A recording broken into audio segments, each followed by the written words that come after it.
It's the most wonderful time of the year. Welcome back, America. I'm Hugh Hewitt, joined by Byron York. He is, of course, a contributor to the Fox News Channel, but the chief political correspondent for the Washington Examiner, and the winner of the 2025 Post of the Year at X. One word, three dots. Wait, ... Byron, you win. Because, boy, oh boy, if anyone would just take a minute to wait. And tell us what you were getting at with that. I know what you were getting at, and you were right. Well, I think it was my most cogent media commentary.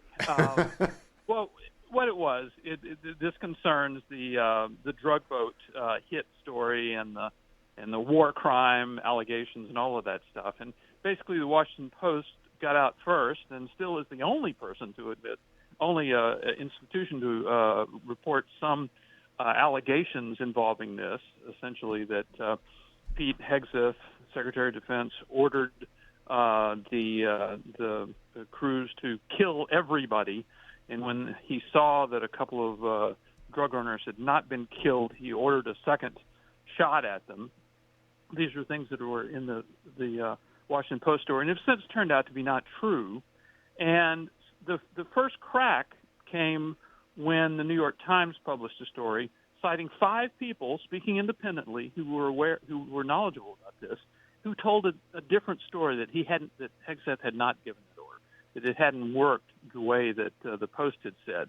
And that's when I said, wait, and I posted that story. And then there was more. There was Martha Raddatz of ABC News, who also posted or reported a different story. And these stories are progressively more favorable to the Trump administration.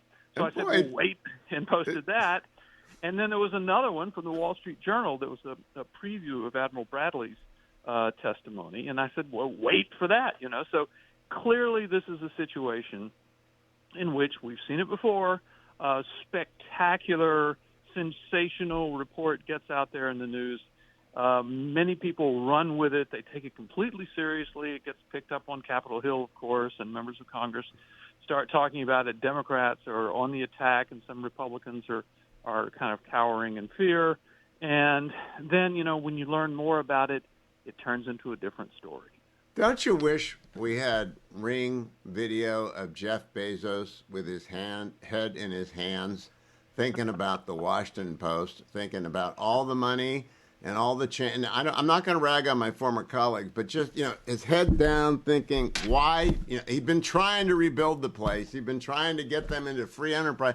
And then they run with what is in essence an accusation of a war crime for which there are rumors and rumors. That's it, rumors, because it's all classified. Those who are talking don't know, and those that know cannot talk, and they're not going to talk. And we are now getting more information, obviously. Admiral Bradley goes to Capitol Hill. He talks behind closed doors to members who, of course, then immediately come out. And I think what we've seen today is that it's turned into an entirely partisan episode. Jim Himes, the Democratic congressman from Massachusetts, gets to the microphones first. It must have been a tough race. Gets to the microphones first and says how disturbing this is. It's the most disturbing thing he's seen in his time as a public servant. But then we start hearing from other Republican members who said, look, there was no specific order like that. There were these surviving crew members of the drug running boat were actually trying to get the boat going again and get in contact with their handlers and all of that. And it was a second shot or a third shot was entirely warranted. And that, by the way, there was a JAG officer, that an Army lawyer or a military lawyer, in the room while all these decisions were being made, and presumably having some input in these decisions being made, meaning that everybody there was taking care to stay on the right side of the law. So, it just became a partisan episode at this point, and I think at some point it becomes a media story, which is where you started out with it. And Byron, now let's get to the substance. In 1989, December of 1989, Operation Just Cause, George H.W. Bush, without a whiff of congressional approval, dispatches thousands of American troops to take over Panama and get their dictator out and bring him back to the United States. And 22 Americans lose their lives in Operation Just Cause. No congressional authorization, no apologies. George H.W. Bush did it. Since the lesser is included in the greater, that is the greater example of the exercise of American military power and the interdiction of drugs in Central America. How can anyone with a straight face argue that this is a constitutional issue? You know, I have to say, I think that this whole thing, this whole, quote, war crimes controversy has gone is cut along the lines of people who think that the attacks on the drug running boats are illegal versus people who don't. And so yes. I don't think there's anybody who has called this a war crime who didn't actually disapprove of the policy to begin with.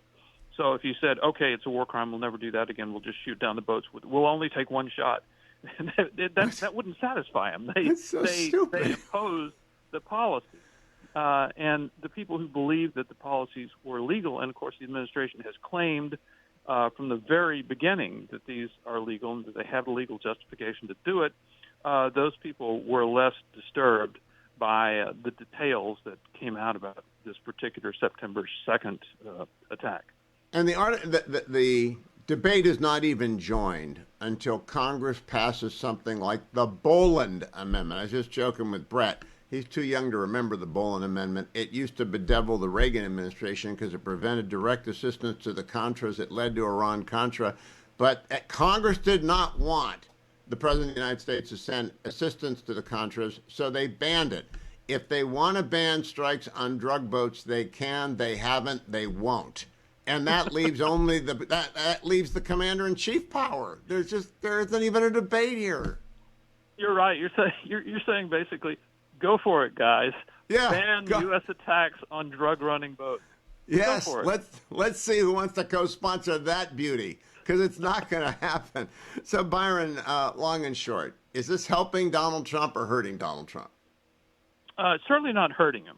I agree. And I believe for people who simply, first of all, if they haven't already closed their mind in opposition to Trump, and they don't follow the news that much, these are bad guys, Trump is going after them, and there's this controversy about maybe they were too tough on some bad guys. I just don't think it's going to be a problem. And also, the way the story has fallen apart in the past several days should give people pause the next time. It won't, but I think it will cause even more doubt among the audience when you see the usual suspects get all excited about something terrible that Trump's done, and they'll make them want to wait, see what's going on. Every time they try and kill Pete Hegseth, he gets stronger. It's not like it's working. He's not going anywhere. Did you notice that the Democrats seem to have put their Jeffrey Epstein obsession on hold for a while they try to take out Pete Hegseth? Yeah, it's every other week. They've got a schedule through Christmas. Byron York, always good to talk to you. Follow Byron on X at Byron York. Read him in the Washington Examiner, his Daily Post, and see him on Fox News. Byron, always good to talk to you. Don't go anywhere, America. I'll be right back on The Hugh Hewitt Show. Portions of The Hugh Hewitt Show are sponsored in part by Consumer Cellular.